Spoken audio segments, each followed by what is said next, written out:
कहते हैं जरूर करो मगर अपने स्वभाव में। कांग्रेस आज पानीपत में है। मैंने कहा कि परिवर्तन सबसे पहले अपने अंदर झांककर उस स्वभाव को परिवर्तित करने के लिए है, जिसके कारण 19 सीटों से एक पर प्रदेश में जातीय संघर्ष चरम पर है, चाहे वो पहले मैं इस बात से काफी आहत हैं, हम सब लोग आहत हैं कि 2 हमारे परिवार के सदस्य जिनको नाम जातियों का दे दिया जाए और किसी महापुरुष किसके हुए हैं? सबके हुए। चौधरी देवीलाल किसके थे? कोई एक जाति के नहीं थे, कोई एक धर्म के नहीं थे, कोई एक परिवार के नहीं थे, वो सबके थे। ऐसे ही अगर अब कोई महापुरुष के बारे में किसी की मूर्ति लगती है, स्टैच्यू लगता है, वो सबके हैं, सबको अधिकार है उनके पास, उनके वहां मूर्ति पर जाकर नमन करने का, उन्हें याद करने का। आने वाले समय में जेजेपी और इनेलो इकट्ठा हो सकती है?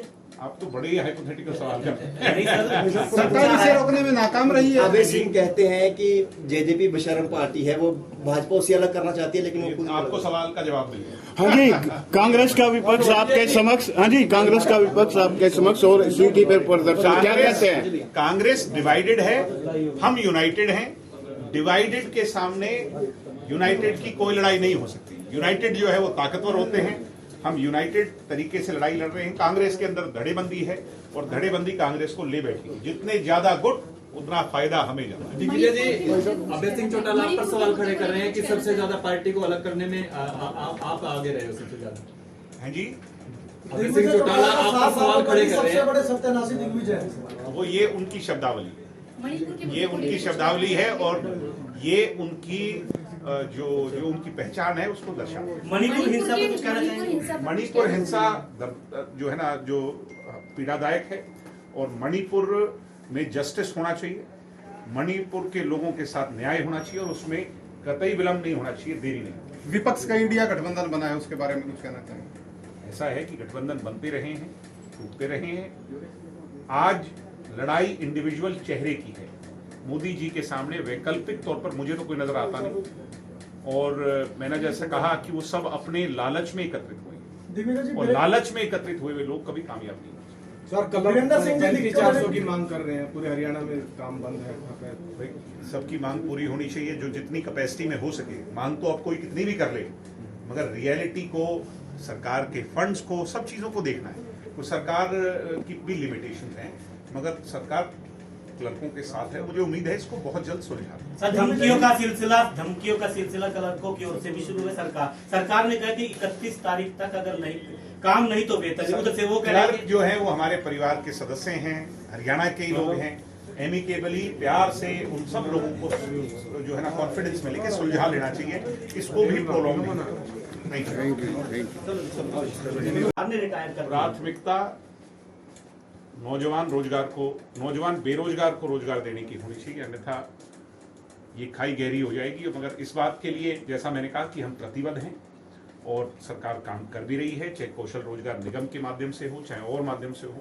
और मुझे उम्मीद है कि इस खाई को हम कम कर पाएं। जिस तरह से बाढ़ आई, आवाज उठाएंगे इस बारे में कि निश्चित तौर पर कर्मचारी को दोबारा ऐसा है कि हम, मैंने जैसे कहा कि इस बात के लिए प्रतिबद्ध हैं कि बेरोजगारों को रोजगार मिले, नौजवानों को रोजगार।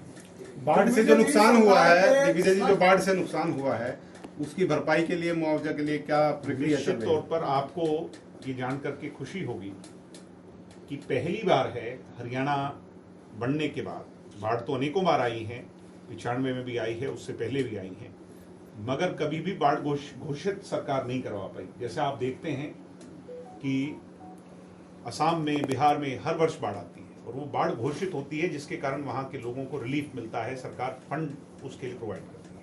पहली बार है कि केंद्र की सरकार ने हरियाणा के लिए बजट एलोकेट किया है।